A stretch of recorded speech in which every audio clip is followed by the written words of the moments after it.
first talk about a direct map cache. So here we have a system where we have 32-bit addresses. And so we have addresses from 0 all the way up to all 1. And we're just showing the word addresses. So that's why the lower 2 bits are always 0. Right? So to hex 0 all the way up to hex FFFF, FFFC. So that's the entire address space of our system. But only a subset of these addresses or of this data can be held in the cache. And so what we do is we say, okay, well, basically we take the first 8 blocks, 8 words here. 1, 2, 3, 4, 5, 6, 7, 8. Right, so those first 8 words, and those all map to the cache. Right, so if we just access those first 8 words, word 0 would go here, word 1 would go there, 2, 3, 4, 5, 6, and 7.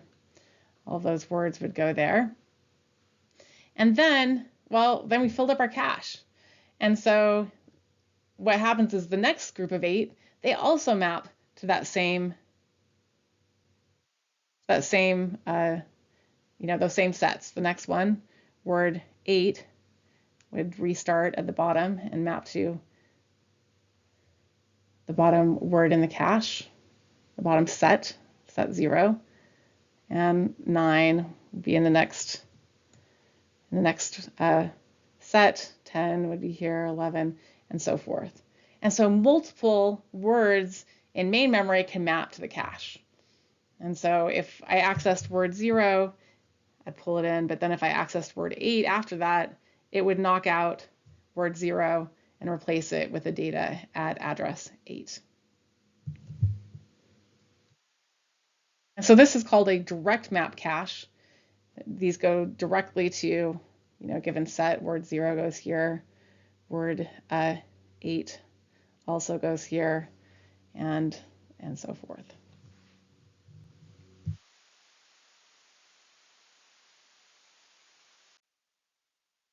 So here's a picture of the cache hardware for a direct map cache. And so we start with some memory address. Here's our 32-bit memory address up here. And we can see that because we're pulling in an entire word, we ignore the address, the bottom 2 bits of the address. We're going to pull in the entire word. And then the next 3 bits, because we have 8 entries, or 2 to the 3 equals 8 entries.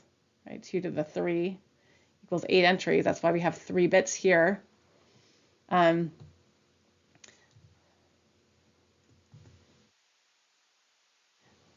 to the 3, I'll make that look a little bit better there.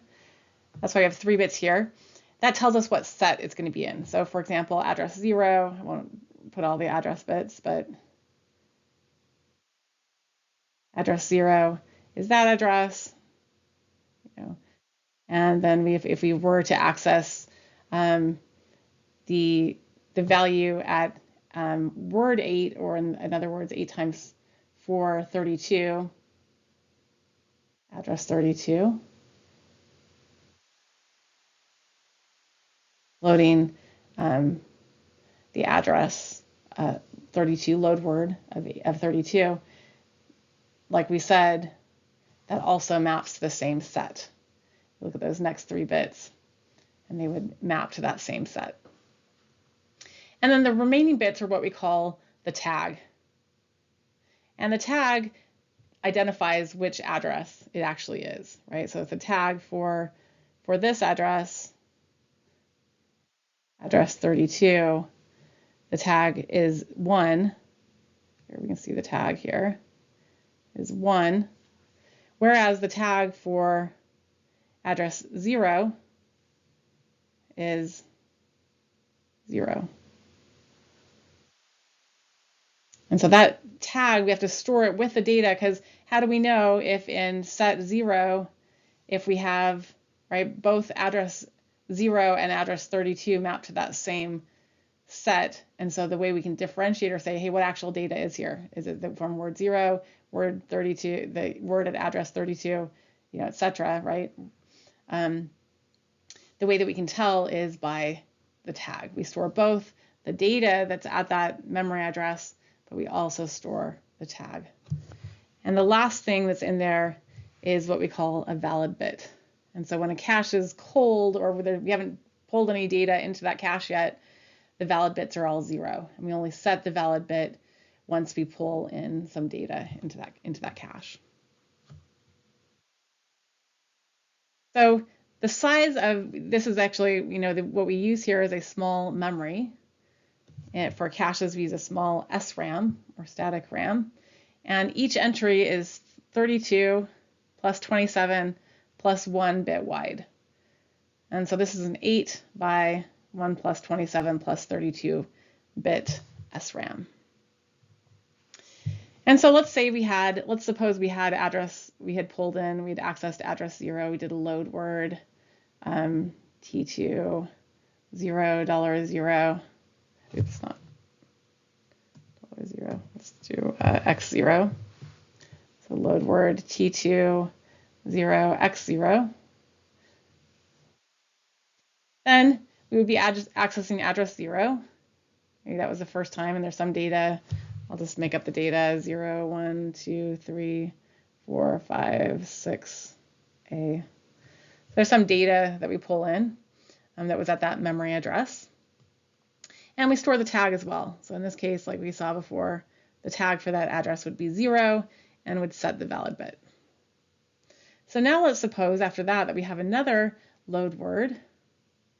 This time it's to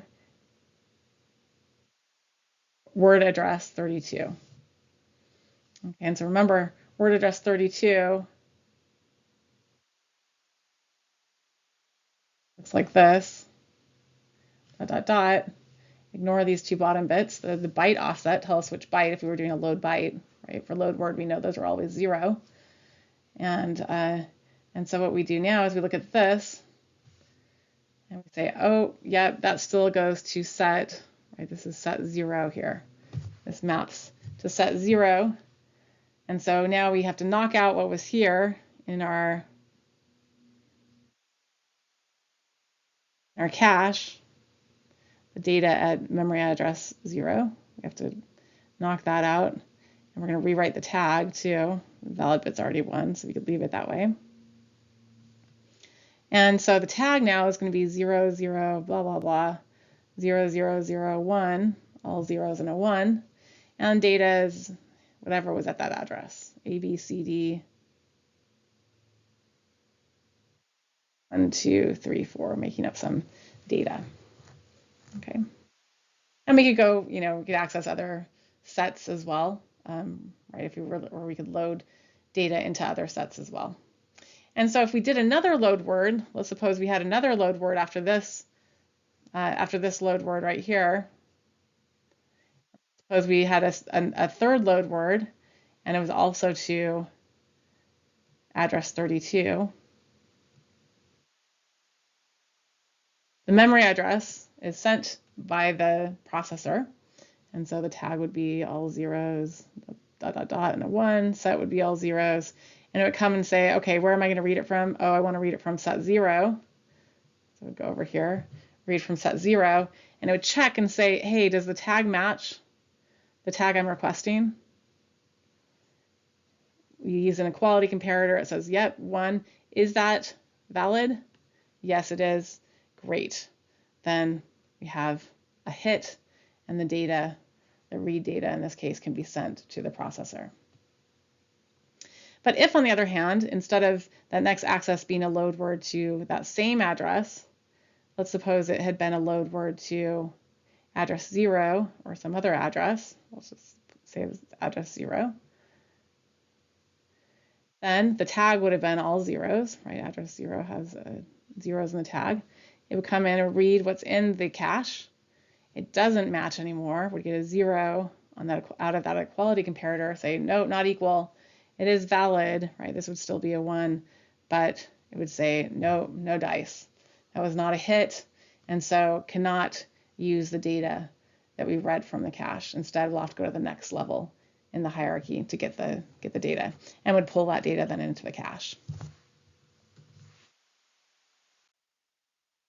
So here's another example with some actual RISC-V assembly code. Let's suppose that we have here, some accesses. Let's look at our load words. We have 3 load words to address 4. Let's see what S1 is. Yeah, S1 is 0. So address 4, right here, S1 is being set, given the value 0. And now we have a load from address 4, followed by address 12, followed by address 8. And so let's see what happens. So address 4, is this one showing? Yeah, this is showing address 4 right here. So the first access, this load word, it would go in the first time through the loop. It's going to access that. Let's say the cache is cold, in other words, holding no data. It's going to say it's going to go look at the set. Well, those 3 bits after the 2 zeros map to set 1, and it wouldn't find that data there, but it would pull it in. So then on the next access, so after we get address 4, we'll access address 12. So 12 looks like this, and then all zeros up here. And so this would map to set 3. So we go to set 3 for this one, and it would pull in whatever is at memory address hex C or 12. And then for the last one, last memory access, it would also be a miss. The cache is cold. This would be address 8. Or for that, address 8 would be 1, 0, 0, 0 with a bunch of zeros up here. Again, we look at our set bits. That would map to set 2, 0, 1, 0. And so then it would miss, but it would pull in that data at memory address 8. So then the next time through the loop, after these load words have been processed or been executed once, then we're going to go back to the loop. It's going to happen 5, 4, 3, 2, 1 time, 5 times, right? So it's going to say S0 is 5. Hey, is it equal to 0? Nope, not yet. Decrement it by 1. Now S0 is 4, and keep going through. So this will execute 5 times. That loop will execute 5 times. The next time, so the 0th iteration, we had to pull in all the data, but the next time it goes to say, hey, let's see, address 4 is at set 1. It goes and looks at set 1 and says, yep, there, my tag matches. Or the rest of this, all the zeros are the tag, checks the tag. Yep, those match the tag that I'm requesting. And the data in there is valid. Awesome. Give me that data in one processor clock cycle instead of having to pull it in from main memory. Same thing with address 12, right? It goes to set 3. To set 3, finds that data, hit, right? So and then same thing with address 8. It goes to set 2 and gets the data. So all the rest of the accesses are hits. So we had 3 misses, and how many total accesses? Well, 5 iterations of this loop. 5 times 3 is 15. So we had 3 misses, the first 3, and then we had 15 total memory accesses. In this case, they're all loads, but 15 accesses. So our miss rate is 3 out of 15, or in other words, 1/5, or 20%.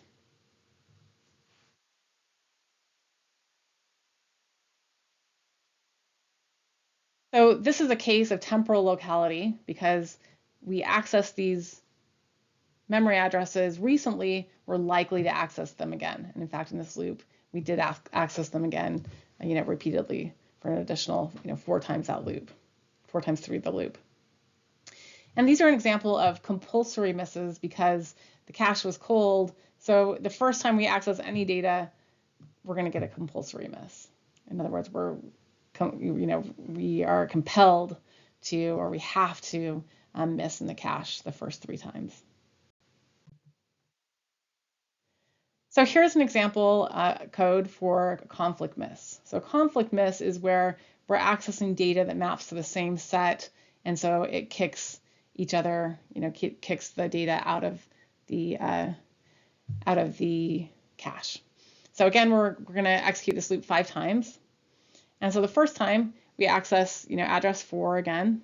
Here's our address 4. It looks at the set bits and it says, oh, that maps to set 1. So this is address hex 4. And looks at those set bits and says, okay, great, I will do that. And so we look at address hex 4, pulls that into the cache. It missed, but compulsory miss, no problem. And then the next time it's going to go and say, okay, well, now let's access the next one. And we'll get next address is hex 24, hex 24. So this is 0, 0, 0, lots of zeros up here. Oops. 0, 0, 1, 0, 2, 4.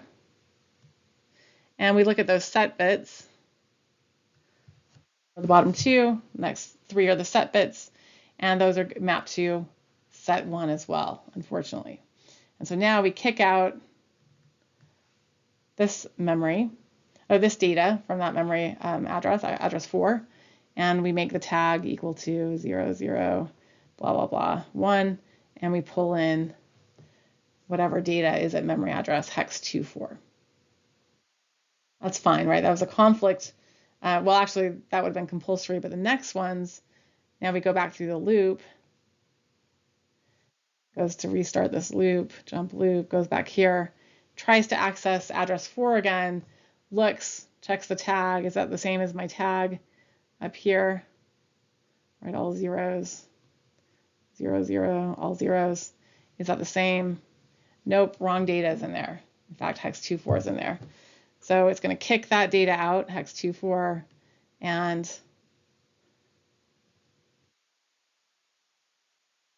bring its own data in. So hex 24 is gone.